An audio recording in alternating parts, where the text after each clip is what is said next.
I close my eyes and colors fly. There's no hiding from your grace. I can't deny you're half of mine. Hey Kidzway, how are you going? Today we're going to start off by playing a game. This is called the Skittle game. So what we're going to do is we're going to have a straw in our mouths and we're going to suck on the end and try and pick up a Skittle like Brielle and Tamika are doing. And the aim is to get as many Skittles as we can get in our faces down the end. Alright, are we ready guys? Let's go. 3, 2, 1, go! No!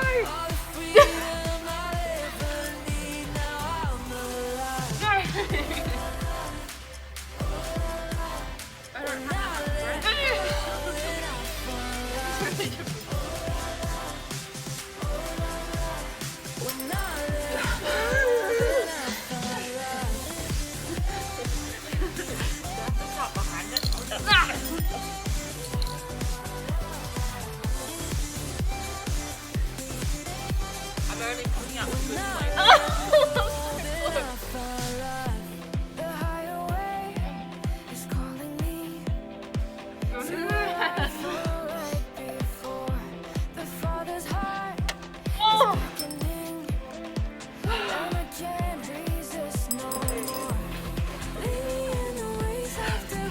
How much time do we have to do this? 2 minutes to go. 5 minutes to go.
I better quit my day job.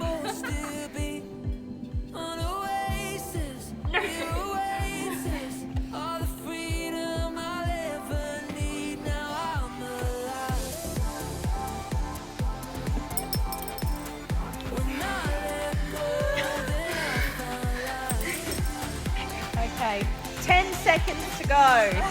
10, 9, 8, 7, 6, 5, 4, 3, 2, 1. Time out. Let's count our Skittles. Okay, open up your faces and see how many. I got 500.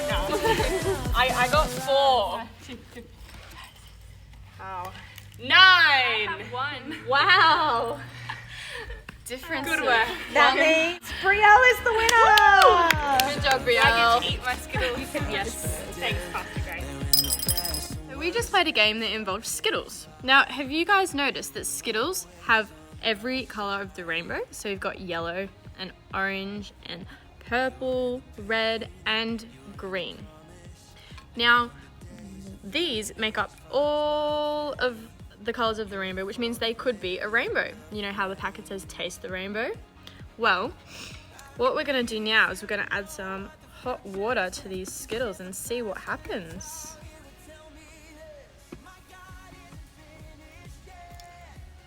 Wow, look at that. You can see all of the colours coming through, bleeding off the Skittles. How cool is that?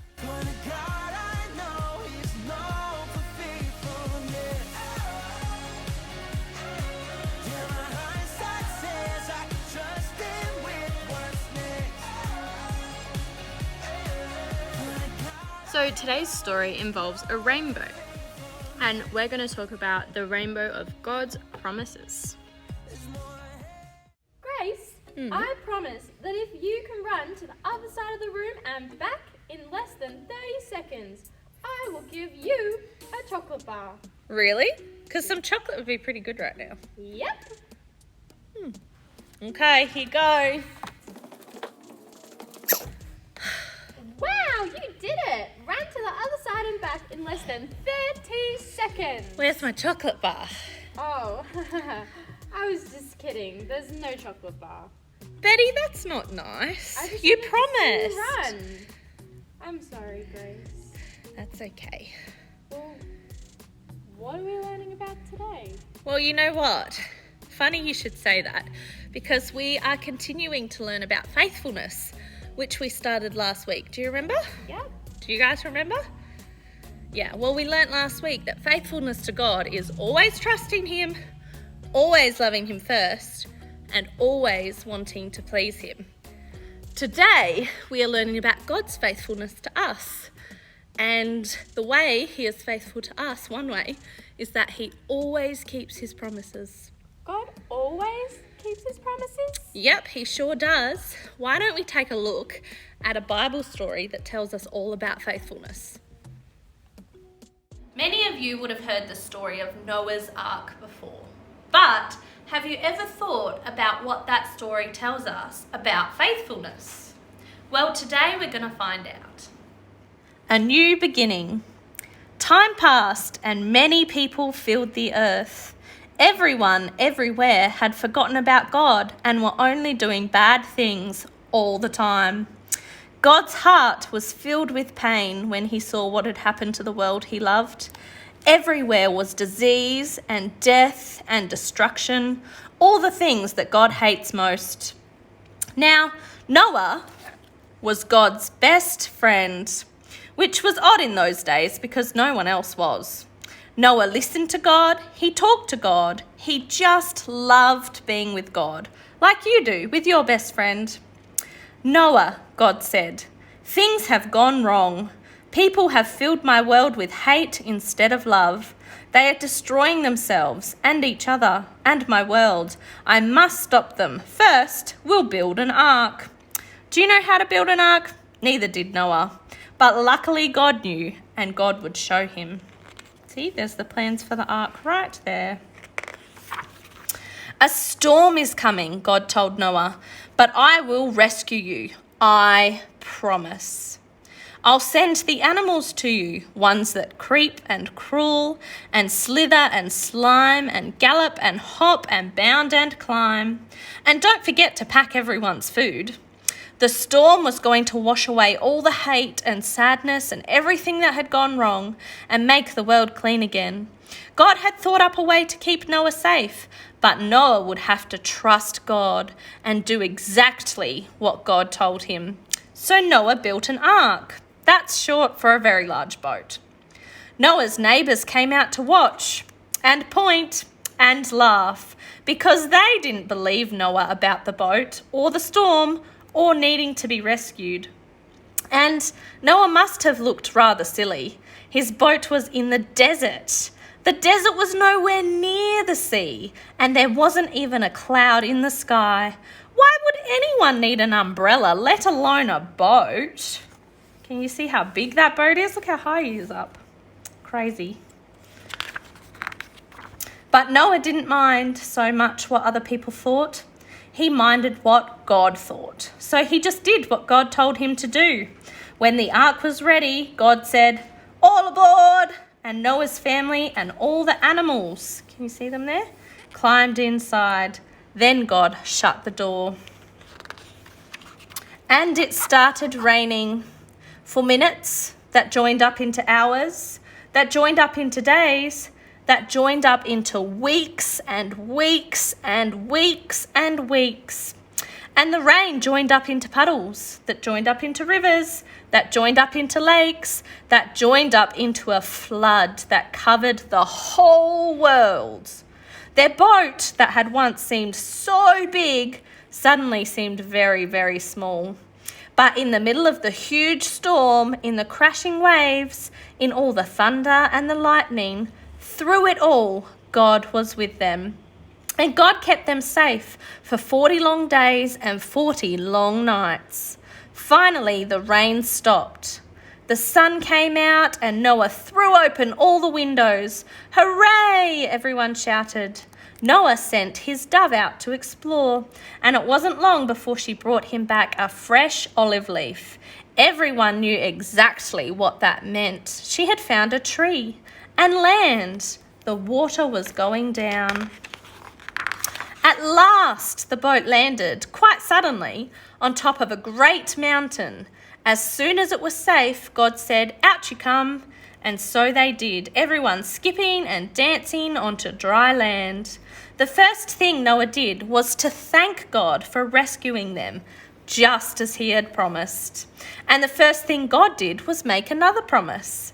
I won't ever destroy the world again. And like a warrior who puts away his bow and arrow at the end of a great battle, God said, "See, I have hung my bow in the clouds," a rainbow. And there in the clouds, just where the storm meets the sun, was a beautiful rainbow made of light. It was a new beginning in God's world. It wasn't long before everything went wrong again, but God wasn't surprised. He knew this would happen. That's why, before the beginning of time, he had another plan, a better plan, a plan not to destroy the world, but to rescue it, a plan to one day send his own son, the rescuer. God's strong anger against hate and sadness and death would come down once more, but not on his people or his world. No, God's war bow was not pointing down at his people. It was pointing up into the heart of heaven. So we just read the story of Noah's Ark. But what does that teach us about faithfulness? How was Noah faithful to God? Well, Noah was faithful to God because he trusted God. And he loved God, and he spent so much time with God that even when God asked him to do something that seemed crazy, like build a huge boat, when Noah hadn't even seen rain before. He had never seen rain, he had never seen a flood before, and he had never seen such a big boat before. Even when God's plan sounded crazy, Noah trusted God, had faith in God, believed that what God was saying was true, and obeyed him anyway. That's how Noah was faithful to God. But how was God faithful in the story? Well, God was faithful because he kept his promises, because God always keeps his promises. You know, God promised that he would keep Noah's family safe and rescue them from the great flood. And you know what? God kept his promise. He kept them safe and sound on the boat.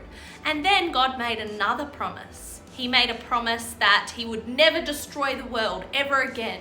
And he put his rainbow in the sky. And you know what? God has never destroyed the world again. He never has, because he has kept that promise. And the rainbow reminds us that God's promises are always true, and he always keeps them. So Psalm 145 verse 13 says that the Lord will always keep his promises, and he's faithful in everything he does. So there are so many promises that God gives us in the Bible, and we know that those promises are true, which means that we know God will keep his promises and he'll always be faithful to deliver. So we have some promises here on the table today that are going to make up a rainbow of promises. So Michelle has the first promise. Let's take a look. Yeah, so our first promise is that Jesus promised he would be with us always, and that's in Matthew 28 verse 20. Our second promise, the orange colour, is that Jesus will hear us and answer our prayers. And that's in John 14, verse 14. And in John 14, verse 2, it says that Jesus will promise to prepare a place for us in heaven.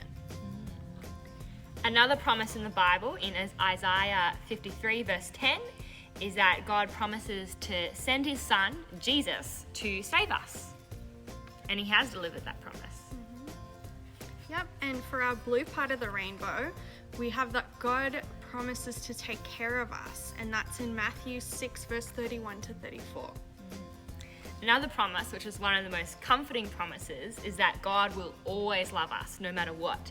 And that's in Romans 8, verse 38 to 39. And the last one we've got today is in Isaiah 49, verse 13, and it's that God promises to comfort us. So we've got our little rainbow here. These are just a few of the promises that are actually in the Bible that God has given us. And the cool thing is that if you feel like you need comforting or you need strength or you're just not feeling well, going to the Bible and seeing the promises that God has there for you and knowing that they're true and that God will keep his promises is such an encouragement. Our Zap verse for this month is 1 Samuel 12, verse 24, and it says, "But be sure to have respect for the Lord. Serve him faithfully. Do it with all your heart. Think about the great things he has done for you."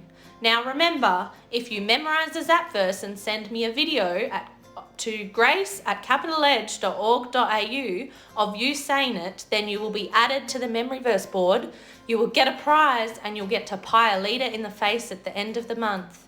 If your name is already on the memory verse board because you remembered other verses, then you can get more points next to your name and more prizes if you memorize this one as well. So memorize the Zap verse. Hey Brielle, how has God been faithful to you? Well, in my life, God has taught me that I can always pray to him and talk to him when I need help. So when I've been struggling or been lonely or sometimes having friendship issues in particular, I have prayed to God and I've talked to God and asked him for help. And he's been faithful in answering my prayers and always comforting me and listening to me and giving me amazing friends like you that I now have. So yeah, God's been faithful by always answering my prayers and listening to me. So what is one of God's promises that has really helped you, Sophie? I think one of the promises that's really helped me is that he's always going to love me. Yeah. That's been really, really comforting because even when I'm really upset about something or really frustrated, I know that God's always there for me and he always cares about me and loves me, so that's really great. Yeah, it's a good promise. My God, Bye, guys. We'll see you next week. before